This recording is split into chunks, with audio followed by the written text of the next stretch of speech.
São 12 horas e 25 graus a temperatura. Agora voltamos com o programa Contraponto. Continuam aqui conosco os vereadores eleitos, Márcio Rosa e o João Miranda, ambos do PSD. O Heraldo da Vila Seta está na linha com a gente, né, Heraldo? Bom dia. Bom dia, Dante. Bom dia a toda a bancada. Hoje é o dia da mandinga, como diria o Dr. Hoje é o Dia Internacional da Mandinga. Axé para todo mundo, Dante. Para todos nós. Que Deus sempre nos abençoe com discernimento e prosperidade, né? É, exatamente. Espiritual e financeira. Dante, eu quero primeiramente parabenizar o cidadão Dante Quadra pelo desabafo no final do bloco, quando você fez a referência após um governo. Eu quero aqui também pedir aos vereadores, parabenizar o Márcio Rosa, o meu amigo João Miranda, dizer assim, João, nas vezes que eu falava com o Tadeu, eu falava, dessa vez o João chega. E você lembra que lá no começo, você era para ser um candidato indicado pelo seu grupo religioso e passa para lá e para cá e ficou você fora. E dessa vez Deus foi justo contigo e muito correto. Você entrou e as pessoas que fizeram isso não entraram, João. Então, assim, sucesso. Eu falo isso porque tenho uma amizade contigo. Não foi um eleitor seu, mas foi alguém que torci sim pela sua vitória, porque você é um guerreiro. O Márcio tem um contato menor, mas também, Márcio, sei do seu caráter e do seu trabalho junto a tudo que você já fez, principalmente no Conselho Tutelar. Mas assim, eu quero pedir para vocês dois e os outros vereadores eleitos e também os reeleitos. Gente, olha, nós estamos ouvindo aí, daqui a pouco estão entregando a prainha, já não tem feira do livro, o nosso hospital está horrível, Costa Cavalcante não podendo atender. Olha os vereadores, se organize, vamos junto chamar o povo, vamos discutir políticas públicas de verdade, não vamos usar só a Câmara Municipal para o nosso interesse pessoal ou para contemplar. Eu acredito em vocês. E olha, e se continuar assim, Dante, daqui a pouco nós vamos ter que pedir perdão e entregar a cidade para os caigangue, que era quem mandava nessa terra aqui, antes dos brancos, ou nós brancos chegarmos aqui para dizer que sabemos fazer alguma coisa. Vereadores, está aí João Miranda e Márcio Rosa. Eu acredito em vocês. Vocês representam a Foz do Iguaçu. Vamos discutir políticas públicas. Não vamos deixar prainha e tantas outras coisas se acabarem, não. Um abraço e sucesso aí, vereadores. Obrigado. Heraldo, obrigado pela audiência de sempre, 12h26.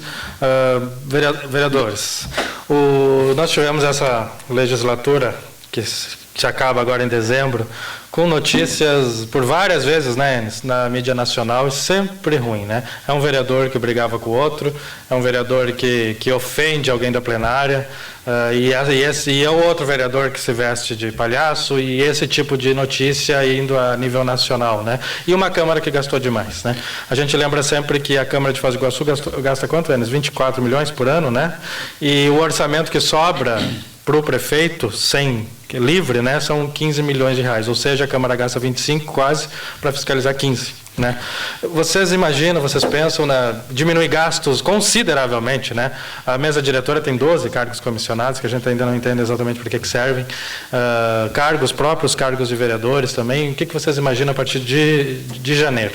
Então, na verdade, a partir de janeiro nós temos um compromisso bastante grande, não só nós, eu, o João, a Inês, como os 15 vereadores eleitos, mesmo porque não só conosco, inclusive, eu já chego na questão da Câmara, só para fazer uma retrospectiva do que foi o trabalho. O PSD fez 19 mil votos, nós fomos eleitos com 23 candidatos a vereadores. Então, nós temos um compromisso com os 23 candidatos, inclusive que não se elegeram, porque eles ouviram as comunidades onde eles estão e eles têm as demandas da cidade. Então, como os 15 vereadores eles não representam os 15, eles representam os 270 candidatos que nós tivemos em Foz do Iguaçu. Então, é necessário que os vereadores eleitos abram seus gabinetes para todos os vereadores que não conseguiram obter o êxito de chegar lá, porque foram eleitos com os votos, inclusive, daqueles que não se elegeram. Então, é importante a gente ter esse compromisso. A gente andou os 4 cantos da cidade, no caso, o colega que ligou Três Lagoas, lá Vila C.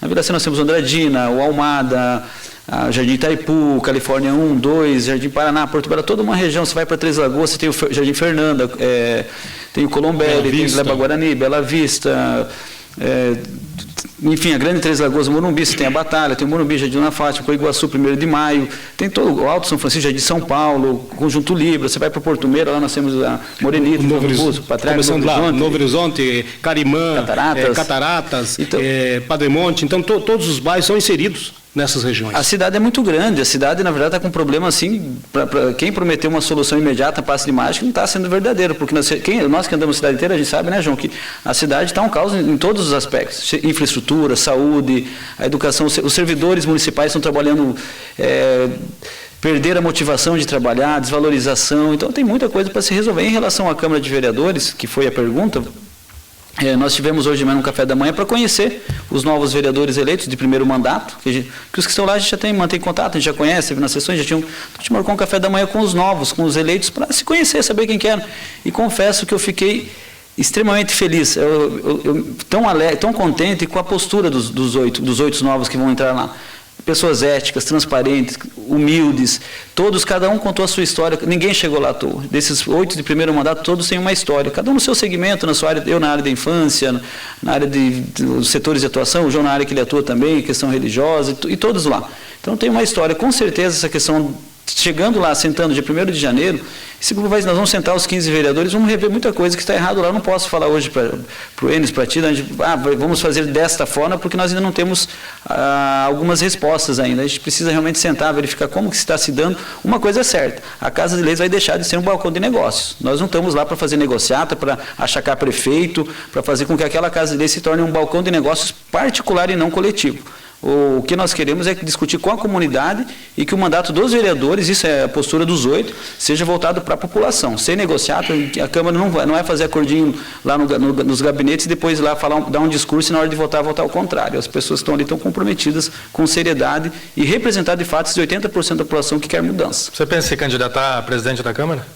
Na verdade, nós estamos à disposição do partido. Eu acho que todos têm esse perfil, qualquer um dos 8, dos 15 que estão lá, todos teriam condições de ser, mas eu acho prematura essa conversa da presidência da Câmara neste momento. Eu sei que lá no começo a gente até falou que teria à disposição, estamos à disposição de fato, mas não depende da minha vontade. Nós somos um grupo de 15 vereadores.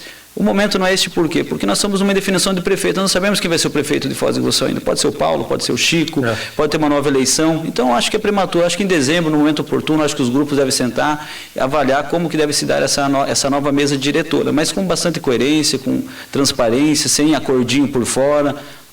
Pessoas éticas realmente que pensam e querem a mudança, mas isso eu acho que esse não é o momento para se discutir a presidência da Câmara ainda, enquanto não se definir a questão de prefeito.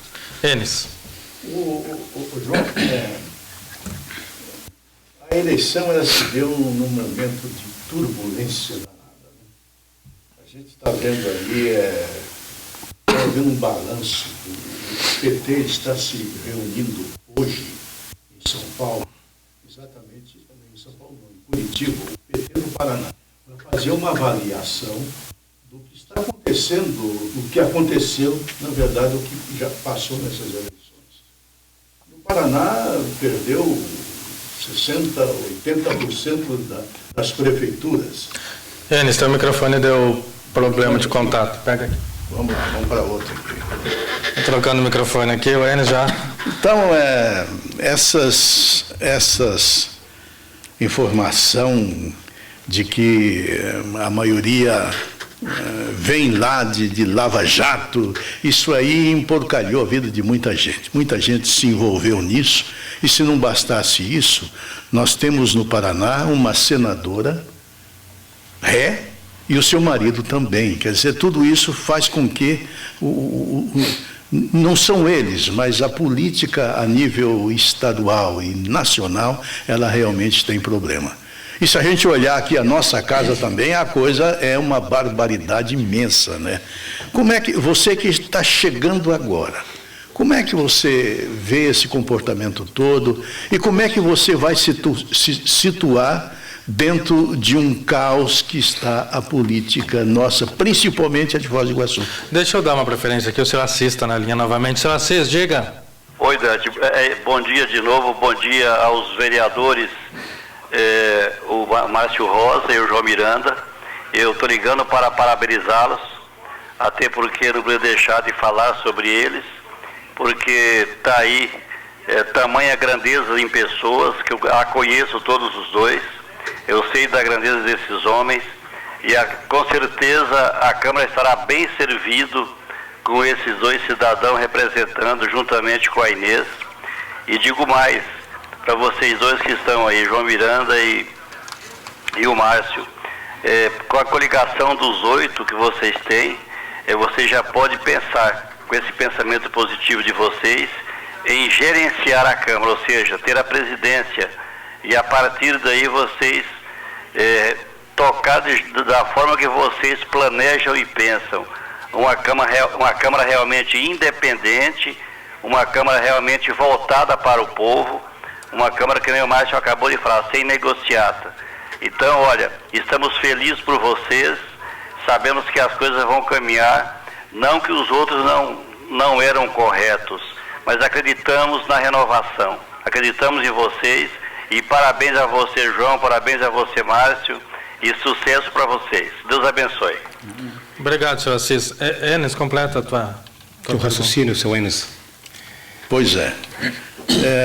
Eu estava exatamente perguntando ao João, no meio desse clima que foi totalmente negativo, né?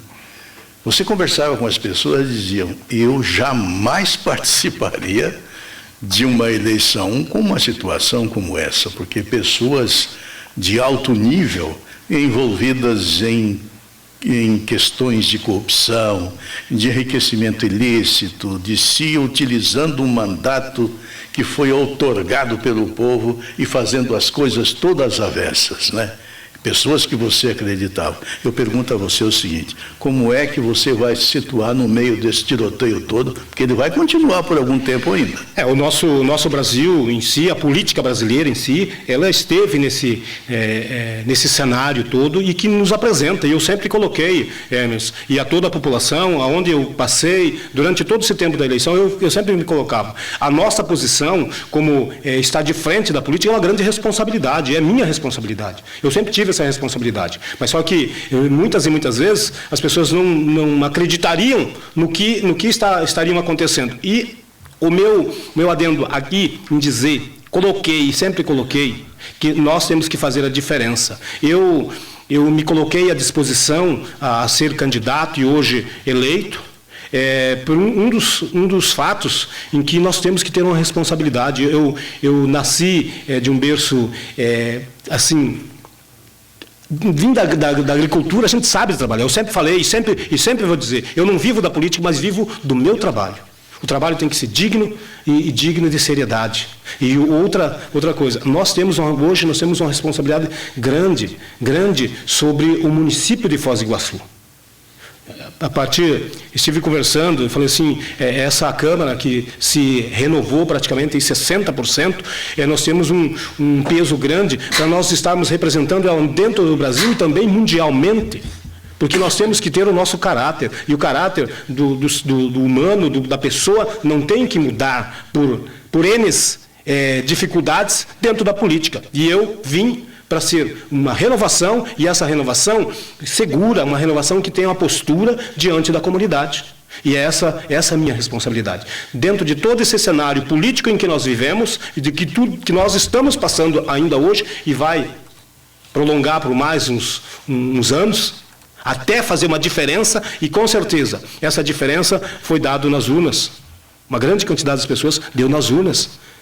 De diferenciar, de fazer o diferencial dentro do município de Foz do Iguaçu. E aonde muda a política?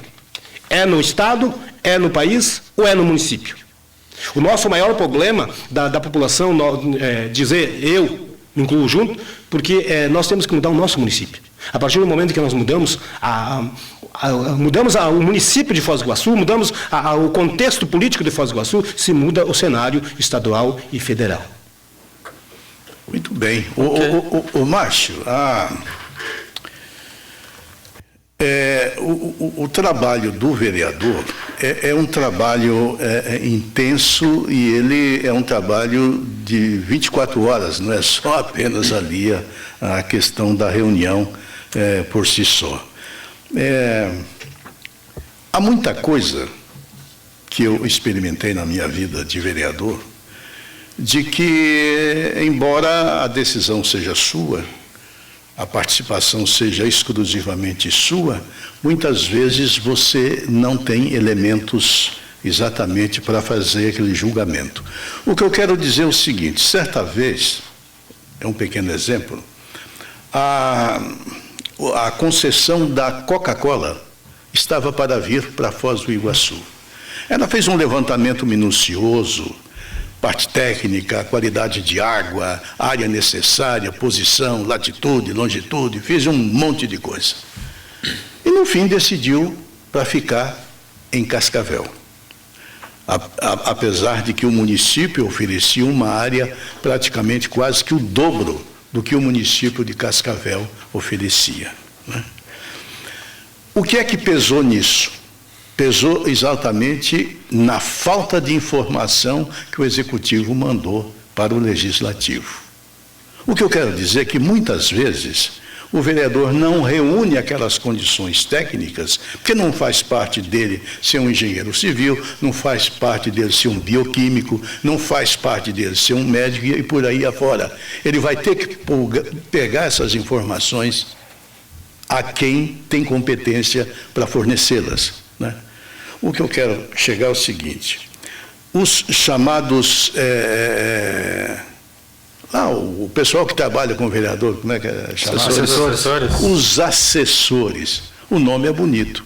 Mas eu pergunto a você o seguinte: você está dependendo de aprovar uma verba que o prefeito está pedindo para executar uma determinada obra, numa determinada ponte, num determinado bairro, né?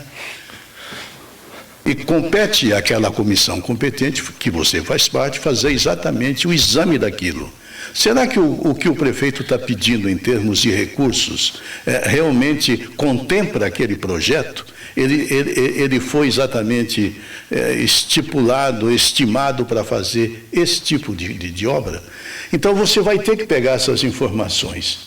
Então, por isso que eu sempre bato nisso, viu, João? Eu acho que o assessor é aquele que você precisa na hora certa.